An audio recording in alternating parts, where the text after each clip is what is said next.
da sauki, visa ne ko carte de séjour ne, sai mu tattauna da 'yan uwanmu na Turki mu gani.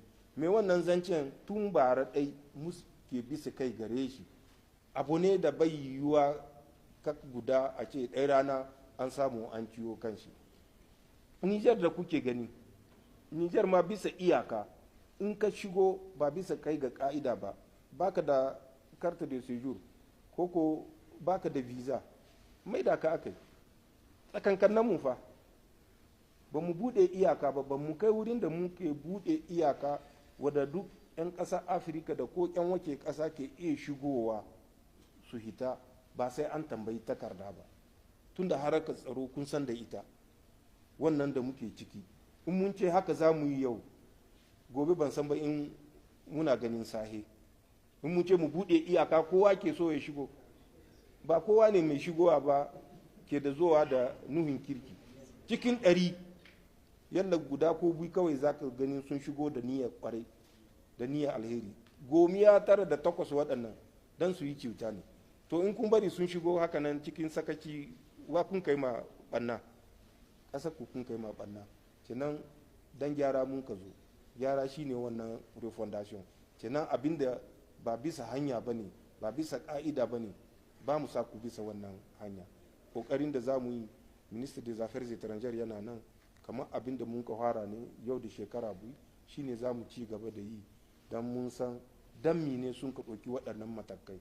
Su ma sun fuskanci tashin hankali fiye da shekara 40 ƙasar ga ta yi cikin fitina. To kun ga ko ƙasa ba ta ci gaba cikin fitina.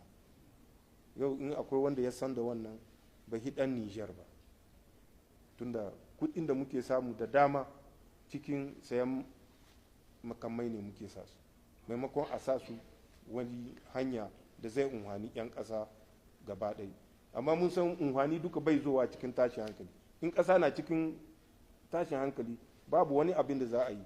In ka ce izini za ka yi da rana tsaka za a zuwa a sa mata bombu ta tashi, kenan komi tashin hankali ne ke gayin ga ya kamata wagga hanya a bita a samu a ciwo tashin hankali wannan, a ciwo kan shi, a zamna cikin kwanciyar hankali za a iya komi.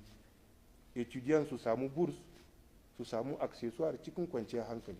Amma yana akwai tashin hankali, anabu kuke ce mata ina za ta zamnawa, ba ta zamna, takardun kuma konewa za su yi, ba a san ma wa a Turki wa a Najeriya wa a Faransa wa a, ko da yanzu dai ina ji babu kowa Faransa. To kun gani ko cikin kwanciyar hankali za a sanin wannan. Don wannan shine ko mu ta farko a samu a ka kwanciyar hankali, kuma masu zuwa bida su samu su je bida bisa kai ga ka'ida, an yi takardu an ba su. Yan ɗalibai etudiyan, minister na finance yana ƙoƙari don a samu a gani duk waɗansu matsaloli da mun ka sani a samu a ciwo kansu. Amma abu ne wani lokaci sai an yi ƙididdigi, tunda mutane ba su zama ɗai. Akwai wasu kishin ƙasarsu bai bari su cuta ma ƙasarsu, akwai wasu kuma son abin duniya babu abin da ba su iya yi. To kaga yin akwai irin waɗannan dole sai an tattance a samu waɗanda a ƙasar waje suna karatu da sunan Nijar bisa kai ga ƙa'ida wadda alhakinsu kullum zai hitowa. Wannan sai an yi shi, zance ne da nake yi don na san abin da ya sa nake ga yin shi, don mun samu waɗansu da suna yanayin mai kwancinsu amma suna ƙasar waje suna karatu ne, tunda albashin ba guda ba ne, bursu ɗin ba guda ba ce. To ka gani wannan duk sai an tattance shi don a samu komi ya zo daidai.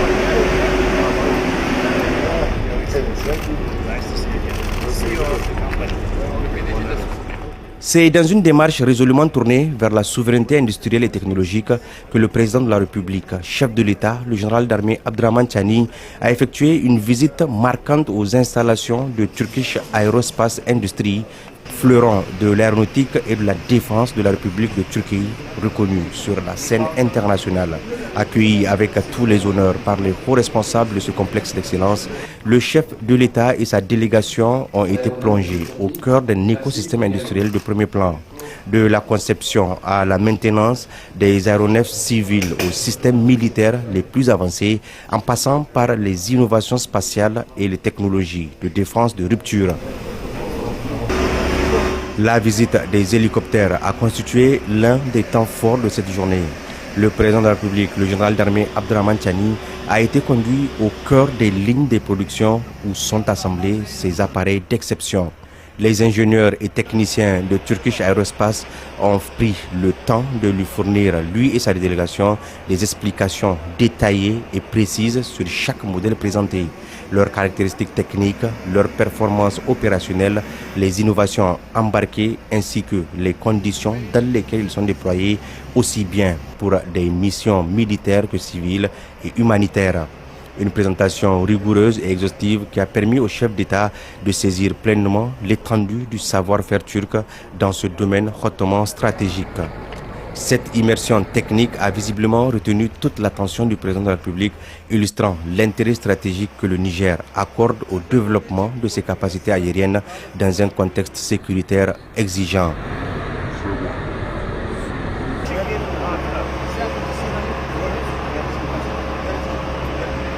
À l'issue de cette journée intense, le président de la République, chef de l'État, le général d'armée Abdraman Chani et sa délégation ont accompli la prière du vendredi dans une grande mosquée à proximité du complexe.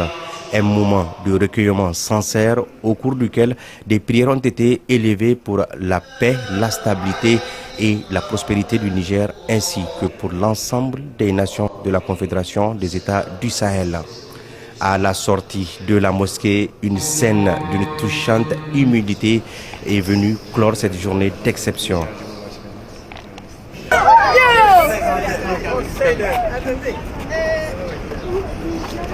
En effet, un groupe d'enfants turcs spontanés et chaleureux s'est avancé à la rencontre du chef de l'État.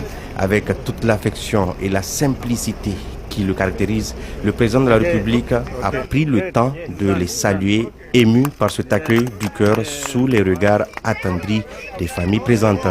Une image forte, deux peuples, un même élan vers l'avenir.